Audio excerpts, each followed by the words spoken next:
नमस्ते दोस्तों, myself doctor Vaibhav, associate professor, department of शारीर क्रिया, Arihant Ayurveda medical college and research institute, Gandhinagar. दोस्तों, लास्ट लेक्चर्स में हमने वर्क ऑफ ब्रीदिंग या टॉपिक देखा था, तो उसकी एक क्विक रिवीजन करेंगे और आगे हम बढ़ेंगे। तो दोस्तों, वर्क ऑफ ब्रीदिंग मतलब क्या, ये बेसिक है। तो work of breathing is the work done by respiratory muscle during breathing to overcome the resistance in thorax and respiratory tract. मतलब ये वर्क ऑफ ब्रीदिंग, ये जो कंसेप्ट है वो क्या है, तो जो रेस्पिरेटरी मसल की तरफ से during the process of breathing जो वर्क किया जाता है against the resistance in thorax, मतलब थोरैक्स की तरफ से जो रेजिस्टेंस आता है और रेस्पिरेटरी ट्रैक से जो रेजिस्टेंस आता है उसके अगेंस्ट रेस्पिरेटरी मसल्स की द्वारा जो कार्य किया जाता है उसे ही हम वर्क ऑफ ब्रीदिंग कहते हैं। तो हमने देखे कि वर्क ऑफ ब्रीदिंग में एनर्जी की भी ज़रूरत होती है, वहाँ पे एनर्जी यूटिलाइज की जाती है because there are 3 types of resistance present. तो इस रेजिस्टेंस को ओवरकम करने के लिए हमें एनर्जी की ज़रूरत होती है। तो कौन से रेजिस्टेंस होते हैं उसे भी हमने देखा। तो पहला होता है एयरवे रेजिस्टेंस, दूसरा होता है elastic resistance of lungs and thorax, और थर्ड जो हमने देखा था वो था नॉन इलास्टिक विस्कस रेजिस्टेंस। तो दोस्तों, आज के इस लेक्चर में हम पल्मोनरी फंक्शन टेस्ट उसके बारे में देखेंगे। ठीक है, तो पल्मोनरी फंक्शन टेस्ट के बारे में देखेंगे। सबसे पहले हमें पता होना चाहिए कि पल्मोनरी फंक्शन टेस्ट, या इसे हम लंग टेस्ट भी कहते हैं। पल्मोनरी फंक्शन टेस्ट और lung function test are useful in assessing the functional status of respiratory system both in physiological and pathological condition. तो दोस्तों, ये जो पल्मोनरी फंक्शन टेस्ट होती है या जिसे हम लंग फंक्शन टेस्ट भी कहते हैं, ये किस लिए यूजफुल होती है? To assess the functional status of respiratory system. मतलब रेस्पिरेटरी सिस्टम अच्छी तरह से काम कर रही है कि नहीं है, इससे असेस करने के लिए जो टेस्ट की जाती है उसे हम लंग फंक्शन टेस्ट कहते हैं। तो ये जो टेस्ट होती है वो दोनों फंक्शंस एसेस करती है, जैसे फिजियोलॉजिकल एंड पैथोलॉजिकल दोनों कंडीशन वो एसेस करती है। तो उसे हम फिर से पढ़ेंगे। पल्मोनरी फंक्शन टेस्ट और lung function test are useful in assessing the functional status of respiratory system both in physiological and pathological condition। मतलब पैथोलॉजिकल और फिजियोलॉजिकल कंडीशन में हमारी रेस्पिरेटरी सिस्टम किस तरह से कार्य कर रही है उसे एसेस करने के लिए जो टेस्ट की जाती है उसे हम पल्मोनरी फंक्शन टेस्ट और लंग फंक्शन टेस्ट कहते हैं। Lung function test are based on the measurement of volume of air breathed in and out in quiet breathing and force breathing. तो ये जो लंग फंक्शन टेस्ट होती है वो उसका बेस क्या होता है? तो एक्चुअली ये मेजर करती है वॉल्यूम ऑफ एयर। ठीक है, वॉल्यूम ऑफ एयर को ये मेजर करती है। कौन सी प्रोसेस में ये मेजर करती है? तो जब एयर इन होती है या एयर आउट होती है क्वाइट ब्रीदिंग में और फोर्सफुली ब्रीदिंग में। मतलब जब हम क्वाइट ब्रीदिंग करते हैं उस वक्त और जब हम फोर्सफुली ब्रीदिंग करते हैं उस वक्त कितनी एयर का वॉल्यूम हमारे लंग्स में आ रहा है उसे जिस टेस्ट के द्वारा मेजर किया जाता है उसे हम लंग फंक्शन टेस्ट कहते हैं। तो इसका बेस ही यही है, it measures the volume of air breath in and out in quiet breathing and forceful breathing. ठीक है, तो उसे हम फिर से पढ़ेंगे। Lung function test are based on the measurement of volume of air breathed in and out in quiet breathing and forced breathing. These tests are carried out mostly by using spirometer। ये जो test होती है वो spirometer नामक यंत्र से की जाती है। These tests are carried out mostly by using spirometer। तो ये जो लंग्स की फंक्शन टेस्ट हमने देखी, लंग फंक्शन टेस्ट, उसके टाइप्स कौन से होते हैं? तो there are 2 types of lung function test. पहला होता है स्टैटिक लंग फंक्शन टेस्ट और दूसरा जो टाइप है वो है डायनामिक लंग फंक्शन टेस्ट। पहला कौन सा है? स्टैटिक लंग फंक्शन टेस्ट और दूसरा है डायनामिक लंग फंक्शन टेस्ट। तो दोस्तों, लास्ट लेक्चर्स में हमने स्टैटिक रेस्पिरेशन और डायनामिक रेस्पिरेशन ये कंसेप्ट देखी थी। तो स्टैटिक यानी जब ब्रीदिंग क्वाइट ब्रीदिंग होता है वो समय, और डायनामिक यानी जब फास्ट ब्रीदिंग होता है वो समय यहाँ पे हमें कंसिडर करना है। तो उसे अब हम एक एक करके देखेंगे। Static lung function test. Static lung function test are based on the volume of air that flows into और आउट ऑफ द लंग। तो ये जो स्टैटिक लंग फंक्शन टेस्ट होती है वो डिपेंड किस पे करती है कि एयर का वॉल्यूम कितना लंग्स के अंदर फ्लो रहा है और लंग्स से कितनी एयर का वॉल्यूम बाहर जा रहा है, उस पर ये स्टैटिक फंक्शन टेस्ट डिपेंड करती है।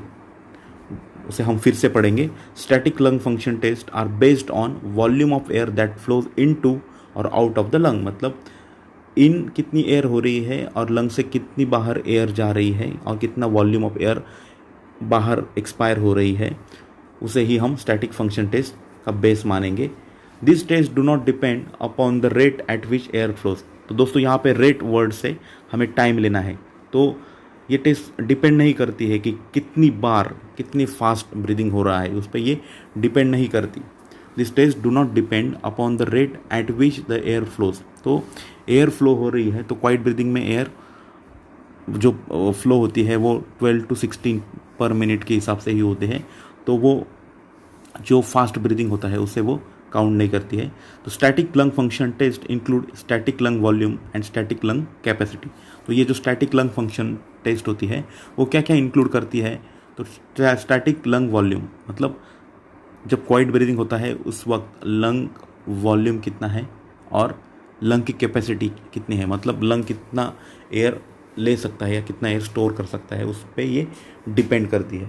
नेक्स्ट जो टेस्ट है वो है डायनेमिक लंग फंक्शन टेस्ट। तो डायनेमिक नाम से ही हमें पता चलता है कि रेट का पता चलना चाहिए। Dynamic lung function test are based on time, ये टाइम पे डिपेंड करती है।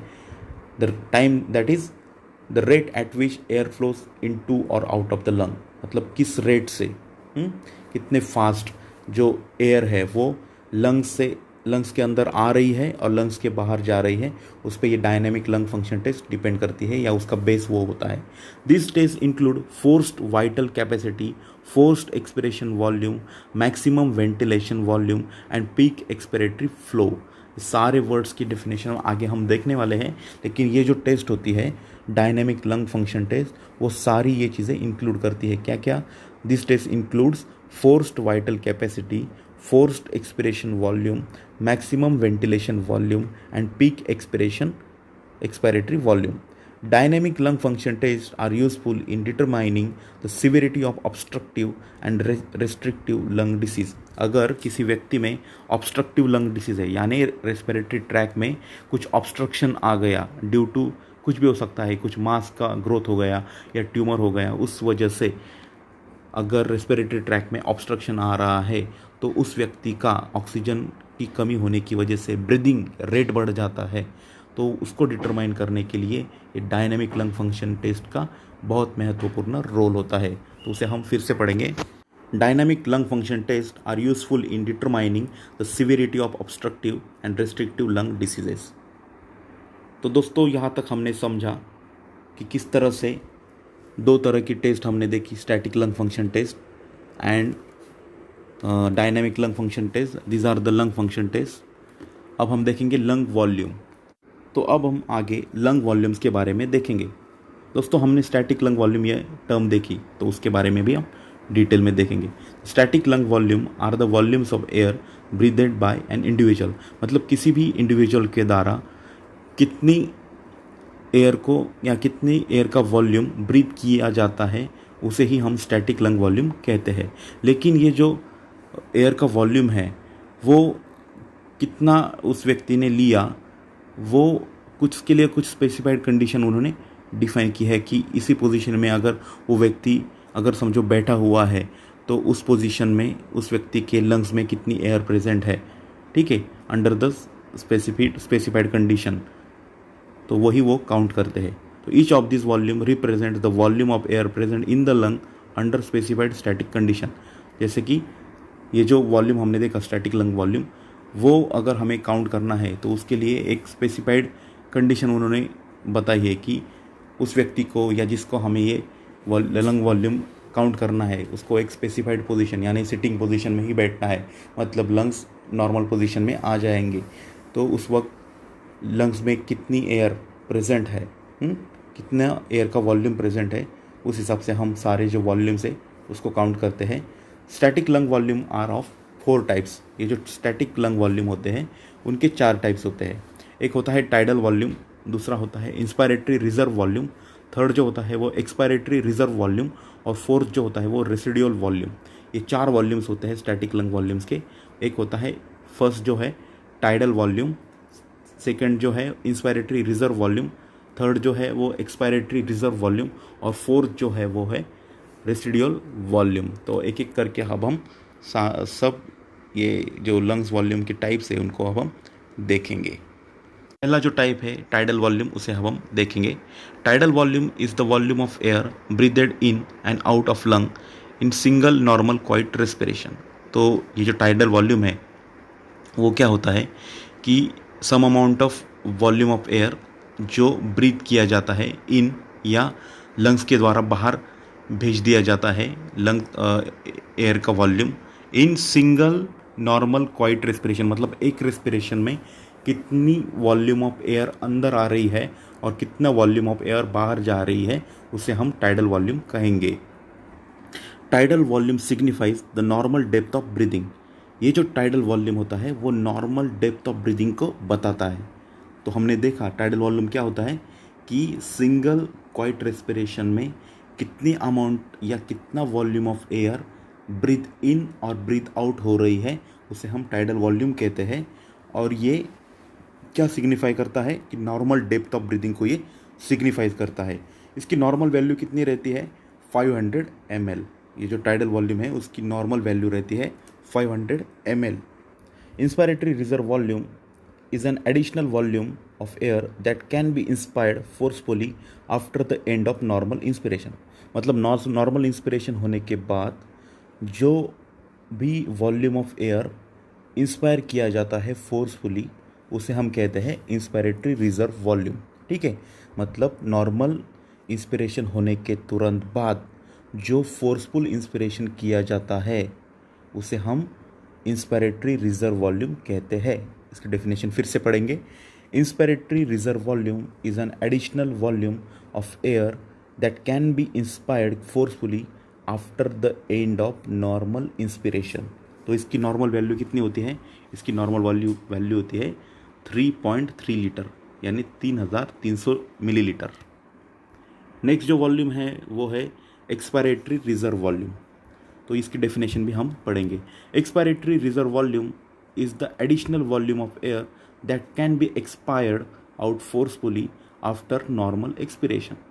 ठीक है, मतलब नॉर्मल एक्सपिरेशन के बाद जो एयर या जो वॉल्यूम ऑफ एयर को बाहर फेंक दिया जाता है फोर्सफुली, मतलब एक्सपायर्ड आउट फोर्सफुली, उसे हम कहते हैं एक्सपायरेटरी रिजर्व वॉल्यूम। ठीक है, तो उसको फिर से पढ़ेंगे। Expiratory reserve volume is the additional volume of air that can be expired out forcefully after normal expiration, मतलब नॉर्मल एक्सपिरेशन होने के बाद जो वॉल्यूम ऑफ एयर को फोर्सफुली बाहर फेंक दिया जाता है उसे हम एक्सपायरेटरी रिजर्व वॉल्यूम कहते हैं। और इसकी नॉर्मल वैल्यू कितनी होती है 1000 ml या 1 लीटर। नेक्स्ट जो वॉल्यूम है वो है residual volume. Residual volume is the volume of air remaining in lung even after forced expiration. ठीक है, तो हमने पहले यहाँ पे कौन सी कंसेप्ट देखी? Expiratory reserve volume. मतलब एक्सपायरेटरी रिजर्व वॉल्यूम में जो फोर्सफुली एयर एक्सपायर की जाती है उसके बाद भी जो residual volume of air lungs में बची रहती है उसे हम रेसिडुअल वॉल्यूम कहते हैं। तो उसे हम फिर से पढ़ेंगे।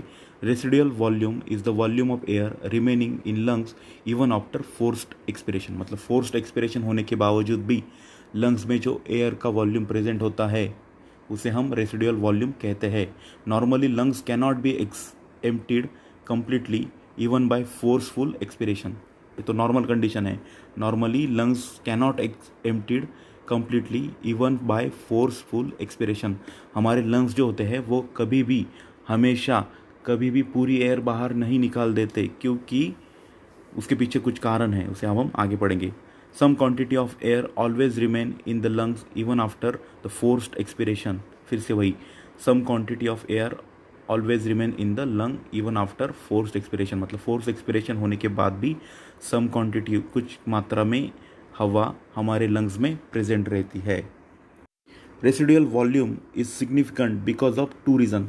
ये जो रेसिडुअल वॉल्यूम है, मतलब फोर्सफुली एक्सपिरेशन करने के बावजूद भी जो वॉल्यूम ऑफ एयर लंग्स में प्रेजेंट होता है वो रहने के दो महत्वपूर्ण रीज़न होते हैं। तो पहला रीज़न है it helps to aerate the blood in between breathing and during expiration. ठीक है, it helps to aerate the blood in between breathing and during expiration, मतलब ड्यूरिंग ब्रीदिंग जब हम एक्सपायर करते हैं उस वक्त भी जो वॉल्यूम ऑफ एयर वहाँ पे प्रेजेंट रहता है उसकी मदद से हमारा जो ब्लड होता है वो एयरेट किया जाता है, मतलब उसमें जो गैसियस एक्सचेंज की प्रोसेस जो होती है वो हैपन होती है because of this residual volume. और सेकंड जो उसका रीज़न है वो महत्वपूर्ण, वो क्या है, it maintains the shape of the lung. तो लंग का जो नॉर्मल शेप है वो रहने के लिए ये रेसिडुअल वॉल्यूम बहुत ज़रूरी होता है। तो ये जो नॉर्मल वैल्यू क्या होती है रेसिडुअल वॉल्यूम की, वो रहती है 1200 ml, ठीक है, दैट इज़ 1.2 लीटर। तो मैं आशा करता हूँ कि आपको ये सब टॉपिक समझ में आए होंगे बहुत। तो आज के लेक्चर में हमने क्या सीखा उसकी एक क्विक रिवीजन करेंगे और यहाँ पे रुकेंगे। तो हमने पहले देखा पल्मोनरी फंक्शन टेस्ट, या जिसे लंग फंक्शन टेस्ट भी कहा जाता है। ये किस लिए की जाती है, to assess the functional status of respiratory system both in physiological and pathological condition, मतलब फिजियोलॉजिकल और पैथोलॉजिकल कंडीशंस में हमारी रेस्पिरेटरी सिस्टम किस तरह से फंक्शन करती है उसे असेस करने के लिए जो टेस्ट की जाती है उसे हम पल्मोनरी फंक्शन टेस्ट कहते हैं।